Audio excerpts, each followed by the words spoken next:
Good morning and welcome back to the shed. Today we're going to be taking a look at this. This is the Scalextric Super Stox and it is the Fender Bender. Now, unlike if you've watched my show before where I crawl through eBay and try to purchase cars for around about £10 to £15 delivered, this car was actually given to me by one of my racing club mates. So thank you very much, Mikey, much appreciated. I had actually been keeping an eye out for one of these for quite a while, but they do tend to go for more than the budget of £10 to £15. So I'm very lucky to get this.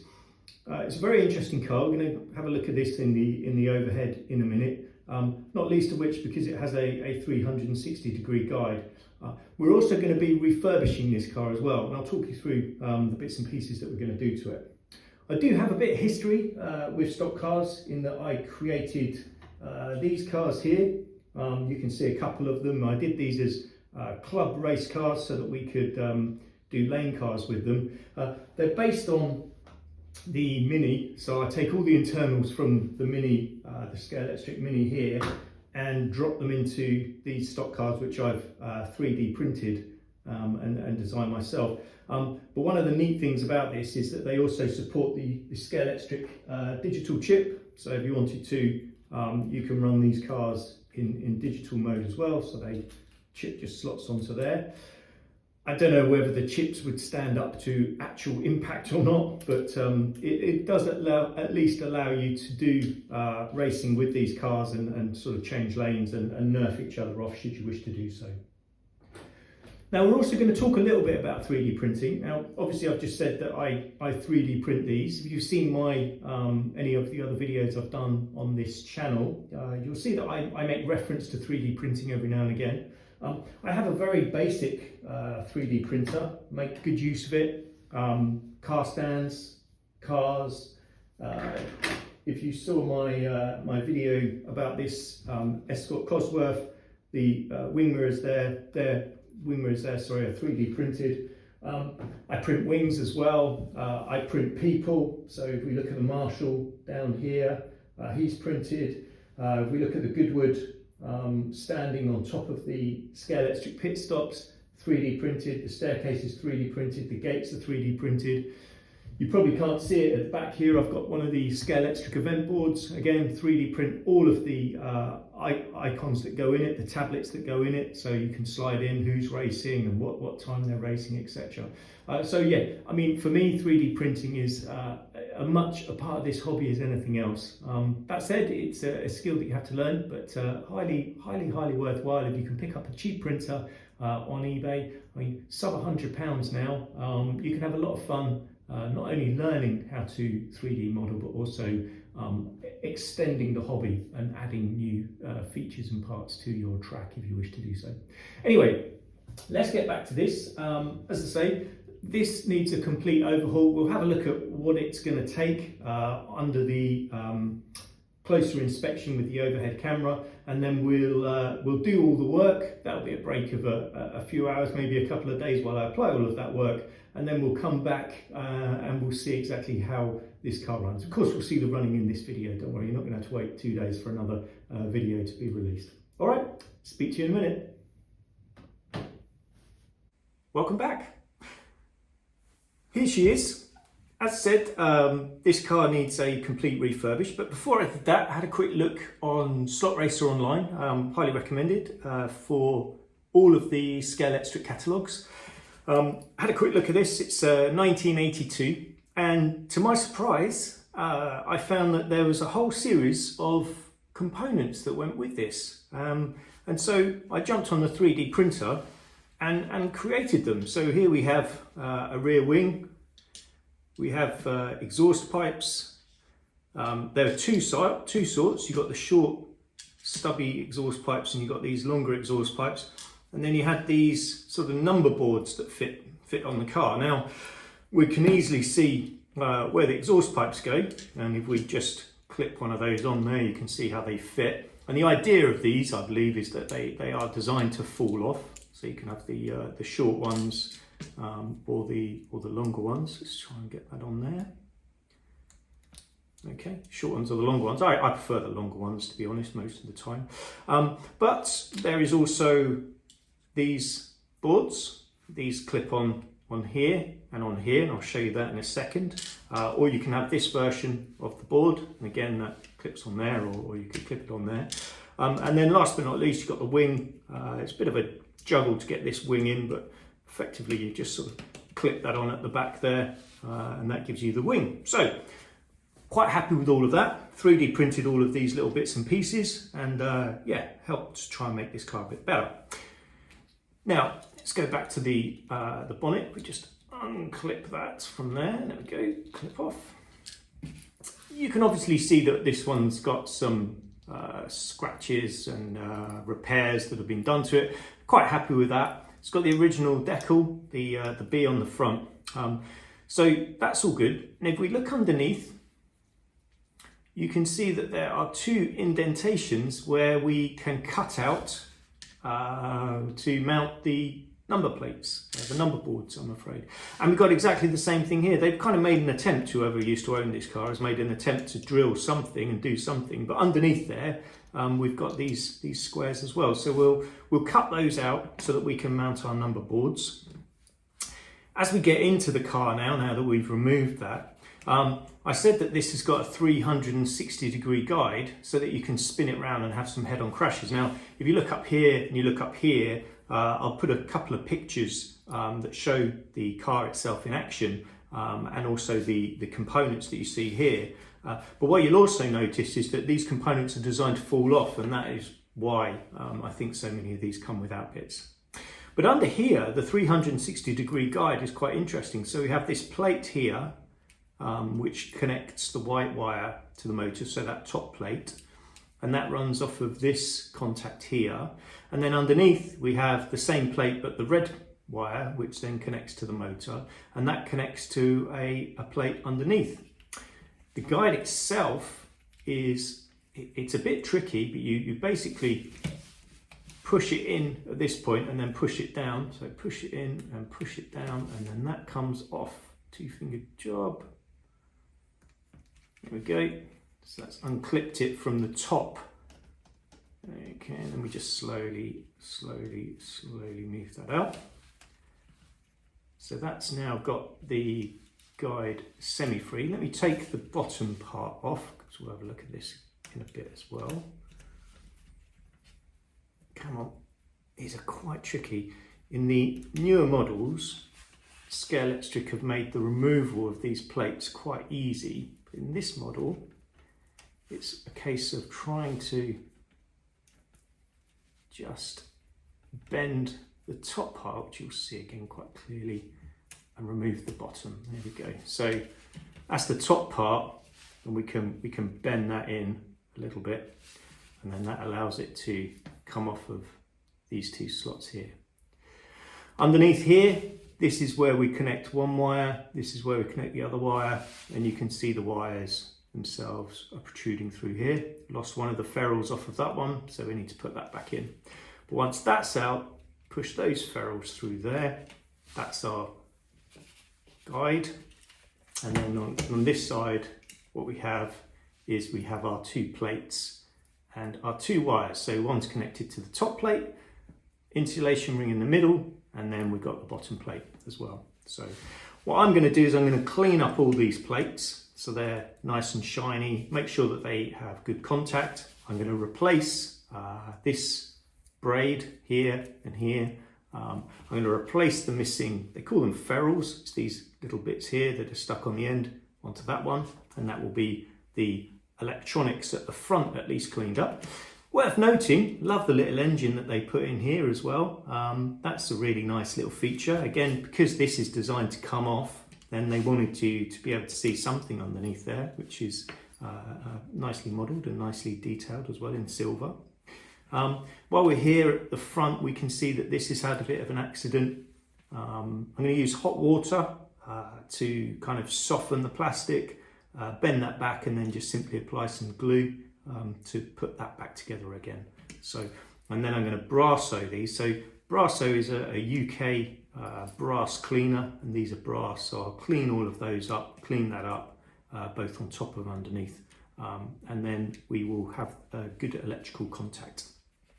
The tyres themselves are shot, but the wheels, if we look at these wheels here and here, they're actually in quite good condition. The tyres are completely shot, so I've got lots of spares because I run a lot of F1s. Again, if you've seen any of my videos, you'll know that I like the old F1s. So I'll cut those off. I'm not going to bother trying to pull them off. I'm going to cut them off with a razor blade, cut one side, cut the other side, and just peel them off in half so that I don't damage those wheels because they're in great condition. Looking underneath, I can already see that this white wire here is not actually attached to anything. If I pull on it, you can see that's loose, so that needs to be reattached to the motor. I'm lucky in that I can see that the pinion is not split, whether it's an original one or a replacement, I don't know. And the main drive gear, the spur gear here, again, is in good condition, so that's all great. You can probably pick up the rust on the rear axle, so we'll pop that out.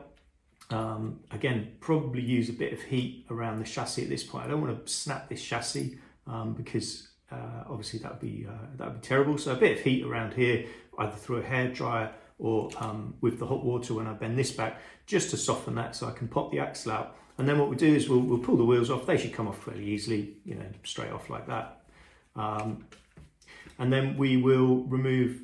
No, I'll probably leave the spur gear on actually, but we will throw this into a Dremel and then we will use some metal cleaner. I used a car metal cleaner. The stuff that you use to clean the chrome on your car comes in quite a big tube. Put a bit of that on there, clean that up. If the rust is really bad on here, then what I tend to do is use a bit of wet and dry just to sand it back a bit. Now, because the rust is around the bearings, that's great. But what I don't do is I don't want to affect this part here or this part here because that's the wheels stick on there. I want to keep that as wide as possible. And you can see that that's in good condition anyway, so we won't have to do anything on that. Now, with regard to the cab is attached. You can see a lug here and a lug here. And I also believe, whilst you're probably not going to pick it up on the video, there's a lug here and a lug here. I can just about see them in there. However, it's not coming off anytime soon. It's not even loose. So whether or not I remove that is to be decided. I am going to remove the motor. Now, if you've not seen these motors before, they are not enclosed in as far as there are springs that hold in brushes that connect to the motor. So I can release those springs, drop the brushes out, and I can see the commutator itself and I can clean that up if deemed necessary. So I like these motors, and you can peel back, there's metal tabs either side of this black end bell here. You can peel them back and actually take that off. It means removing the pinion. But what that will allow you to do then is to have a better look at the motor itself. If there's any damage to the commutator, again, stick that in a Dremel. Using a bit of wet and dry, you can file away. You can basically lathe it flat again. We're not talking about racing cars here. We're just talking about making minor improvements to these cars. Flatten that commutator again and get slightly better electrical contact between those brushes to help speed things up. With regard to the front axle, again, that's easy enough. We don't even have to pop that out of there. We just slide the wheels off. I'll clean that up, again, using the same method as described before, just to make that nice and shiny. I did actually think quite long and hard about whether or not I was going to clean up the patina. I mean, you can see I've tried to, I believe it or not, before doing this video, I've had this car for about a month. I've tried desperately not to rub this dirt off, thinking maybe I was going to keep it. But with hindsight, I'm actually going to, once I've stripped all of these components off and taken the motor out, I'm going to give this a good bath. It will just simply be warm soapy water and a toothbrush, give it a bit of a scrub. So anyway, that's what we're going to do to this. The 360-degree guide, I hope it's reasonably clear how that works. So you've got two contacts, top and bottom. One contact goes to one side of the motor, the other contact goes to the other side of the motor. So it doesn't matter which way the guide is facing because you're always going to be talking to that same part of the motor regardless of which way the car is going around the track. So it's always going to go forward, much like our digital cars that we were looking at earlier, where they always go forward regardless of which way they're facing. So I'm going to put all that back together again. We'll come back, we'll spend literally 30-40 seconds looking at those changes, see it nice and shiny in there, see it nice and clean under there, and then we'll stick it on the track and see whether or not we can do some donuts. All right, talk to you soon. Okay, so she is all cleared up. So yeah, we've attached all the body parts to it. As I say, I prefer these longer parts. Cleaned up in here, much cleaner and tidier. Cleaned around here. If we flip it over, oops, there goes a wheel. We can see that we've cleaned this axle as well. I did have to wet and dry that axle in the end because it was so badly done. Nice to see that these bushes were fairly new. Everything else cleaned up perfectly well. Resoldered on the wire that would fallen off. Gave it some new brushes and gave it a quick whirl earlier. And I found I wanted to put these grippy tyres on, one of which just rolled off. But there was too much grip, so I couldn't spin the car around. So I found some old F1 tyres. They don't really fit. I got some really old F1 tyres on the front here, and it works quite well. So let's have a look at it on the track. Put that on. See you in a sec. Okay, enough of all the talk and all the static pictures. Let's do some laps. So one car on the track, as I say, running those nice skiddy tyres. So yeah, first of all, this is it running. So obviously a bit slidey, but able to go around the track, no problem at all. Now, I can only do U-turns on the inside here. So there we go, look at that. So now we go back the other way. I can't do it on the outside turns. No matter how much speed I give it, it doesn't go around. Only here. All right. So the other thing that I noticed, and I'll put a picture up now, on the catalogue that I showed you, there are some jumps. And some of you will have seen these before. Have these jumps. This is the leap, the giant leap, something like that. I love this bit of kit. Really good fun. Often just stick it there when I'm doing rally cars. But 1982, this is all they had. These are the equivalent of the ramps. So what I'm going to do, put them there and there.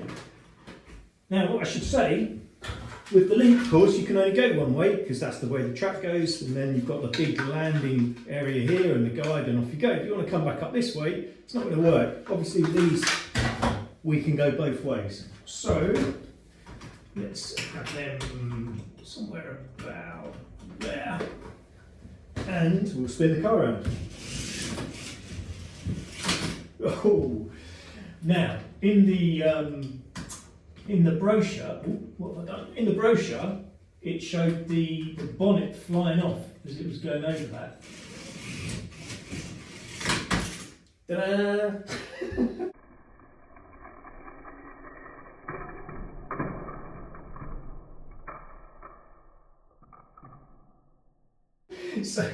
So they weren't wrong, although I do believe they actually made it over the jump. But yeah, it works okay. So yeah, I mean, you know, I'm not going to start racing these. It's good fun, but I think really to have the best fun with this sort of car, you're going to be looking at two of them, and of course these are quite expensive. You're not really going to be wanting to go and smash them up willy-nilly with your nephews or your sons or your daughters.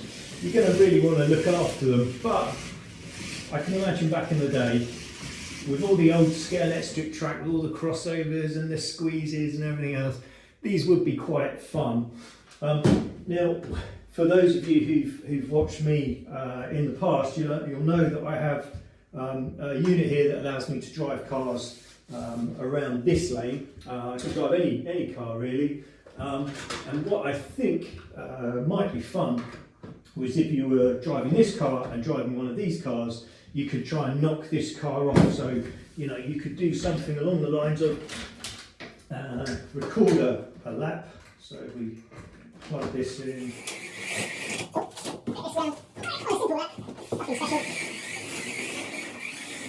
A quick record. So, program. going to knock this one off, you see. That's the idea. So I don't need to be particularly good at what it is that I'm doing. Okay, so stop.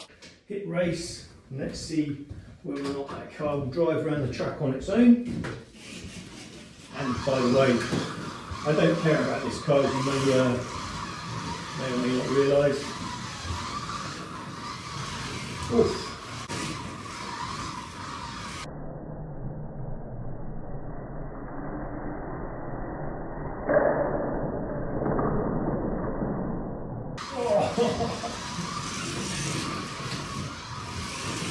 Anyway, that's enough of that fun. Thanks for watching. Stay tuned, we'll do some more silly things and more sensible things, and yeah, have fun with Scalextric.